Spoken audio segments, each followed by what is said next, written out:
গত কয়েকদিন আগে একজন আমার সাথে লাইভে যুক্ত হয়েছিলেন। তিনি লাইভে যুক্ত হয়ে বলছিলেন, এই ঘটনাটা আমাকে গত লাইভেই আমি খুবই মারাত্মকভাবে চমকে গেছি এই ঘটনাটাতে। অভিজিৎ রায়ের হত্যাকারী? হ্যাঁ, একজন এসে আমাকে বললেন যে আ অভিজিৎ রায়ের হত্যাকারীদের মধ্যে যে গ্রুপটা ছিল, সেই গ্রুপের একজন সদস্য ছিল সে। সে এখন বাইরের দেশে চলে গেছেন। এই আমি কি আ আসিফ ভ ভাই এটা দেখাবো? আমি আমি আমা আমাকে আমার এক বন্ধু দিয়েছিলেন ওই ক্লিপটা, হ্যাঁ? আ আচ্ছা। এ অন্য একটা কোনো একটা চ্যানেলে আপলোড করা হয়েছে। আমি কি এটা দেখাবো? হ্যাঁ, ৩-৪ হ্যাঁ, মিনিটের দেখান। বোধহয় কথোপকথন। হ্যাঁ, হ্যাঁ, দেখান, দেখান। আ আচ্ছা। দর্শক আমি চেষ্টা করছি। আমি আমি নিজেও এটা দেখে আসিফ ভাই থমকে গেছি। আমি ভেবেছিলাম আপনার সাথে এই বিষয়টা নিয়ে একটু কথা বলব যে এটা কবের? মানে এখানে যেহেতু তারিখ নাই, দেওয়া ছিল না। আচ্ছা আমরা একটু শুনি। হ্যাঁ, বলেন। জি, আসিফ ভাই কেমন আছেন? ভালো আছি। একটু জোরে বলতে হবে ভাই, একটু জোরে বলেন। জি, আমার নাম আসলে রহিম না। নাম অন্য কিছু। সো শোনা যাচ্ছে না ভাই, শোনা যায় না আপনার কথা। হ্যালো, শোনা যাচ্ছে না ভাই? একটু জোরে বলতে হবে, জোরে বলতে হবে একটু। হ্যালো, হ্যাঁ, বলেন, জোরে বলেন, হ্যাঁ। জি বলতেছি যে ভাই আমার নাম রহিম না। আমার নাম অন্য কিছু। আমি আসলে একটা অ্যাপোলজি থেকে আপনার এই লাইভে যুক্ত হওয়া। আ আসলে আমি এখন দেশের বাইরে আছি, অন্য দেশে। সো কারণটা হচ্ছে আমার অ্যাপোলজির কারণটা হচ্ছে যে অভিজিৎ রায়কে যখন এক্সিকিউটেড করা হয়েছিল, আ আমি সেই টিম মেম্বারের মধ্যে ছিলাম। এই বিষয়টা আসলে আমার কাছে এখন অনেক পেইন দেয়। কেননা তখন আমি আসলে বুঝতাম না বা মেন্টালিটিটা ওইভাবে গ্রো আপ করে নাই। আ এইজন্য। এই ভাই আপনি আমাকে একটু একটা মেইল করবেন info@সংশয়.com এ এখানে একটা মেইল করবেন ভাই। অবশ্যই, হ্যাঁ?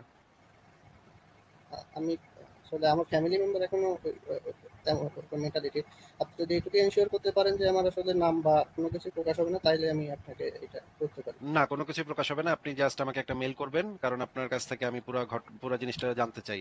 ডিটেইলস এ জানতে চাই। আচ্ছা, ঠিক আছে ভাই। আমি একটা জিনিস জিজ্ঞেস করতে চাই আপনাকে রহিম জি, জি।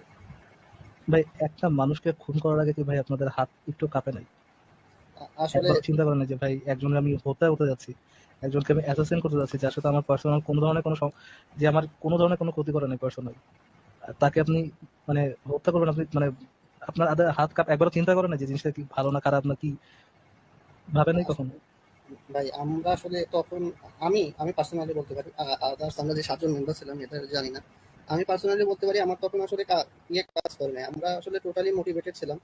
আমরা এক জায়গায় আসলে এইটা মোটিভেটেড করে নিয়েই আমাদের যাওয়া হয়েছিল। আমরা আসলে ওইভাবে চিন্তা ভাবনা করি নাই। কিন্তু পরবর্তীতে যখন দেশের বাইরে আসছি বা এইটা আসলে আমার ফ্যামিলির কারণেই বাইরে আসছি বা তারা হায়ার স্টাডিজ এর জন্য আমাকে পাঠাইছে। তারপরে আসলে আমার এই ধ্যান ধারণাটা আইছে যে আসলে এইটা আসলে লাইফ না। আচ্ছা, আমি আসলে বেশি কথা বলতে চাই না। আপনারা থাকেন তাইলে। আমি আসি ভাই, অবশ্যই আপনাকে মেইল করব। আপনি যেহেতু আপনার শেয়ার করছেন, আমি মেইল করব আপনাকে।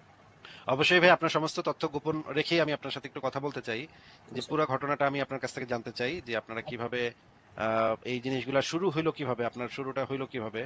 আহ, অন্য কোনো কিছু না, জাস্ট এটা জানার জন্য। কারণ আমাদের এই জিনিসগুলা রেকর্ড থাকা দরকার যে আহ, এই জিনিসগুলা ইসলামিস্টরা এই জিনিসগুলা যে মানুষকে কনভিন্স করে একটা জঙ্গিবাদের আচ্ছা পথে নিয়ে আসিফ যায়। ভাই, আমি আমি একটা প্রশ্ন জিজ্ঞেস করতে চাই, যদি রহিম ভাই যদি আপনার কমফোর্ট জোনে থাকে তাহলে উত্তরটা দিন, যদি আপনার ফ্যামিলি প্রবলেম না হয়। আপনারা বললেন টিম মেম্বারের ৭ জনের মতো ছিলেন। আপনাদের কি এই ৭ জন মিলে ডিসিশন নিয়েছিলেন নাকি আপনাদেরকে কোনো আম আমি আমি কারো নাম বলতে হবে না। কোন একজন পার্টিকুলার ইসলামিস্ট যিনি হচ্ছে ইসলাম নিয়ে ওয়াজ মাহফিল করেন বা ইসলাম নিয়ে তার মানে ইয়ে চলতেছে, তার আয় উপার্জন হচ্ছে, ওরকম কেউ আপনাদেরকে কনভিন্স করছে ডেকে নিয়ে এসে? আসলে এটা কি আপনাদের নিজেদের ইয়ে ছিল নাকি আপনাদেরকে কেউ এটার জন্য কনভিন্স করছে? না, না আসলে আপনাকে সিম্পলি বলি, আমি আসলে কারণ নাম এখানে নিতে পারবো না। আমি আসলে একটা পাবলিক ইউনিভার্সিটির ছাত্র। তো আমি যখন ১ম থেকেই ওখানে আমাদের খুতবা দেয়া হতো। তো আমি এই খুতবাতে প্রায় অ্যাটেন্ড করতাম। তো এখান থেকে আমার ইউনিভার্সিটির খুতবাতে? হ্যাঁ, জি, জি। সেখান থেকে আমার আসলে এই সার্কেলের সাথে অ্যাটাচড বা পরিচয়। আমাদের কিছু ফান্ডিংও দিতে হইতো তাদের একটা অংশ। কিছু মানে তখন আমাদের যে টিউশনি করায় বা এটা করায় এটা আসলে।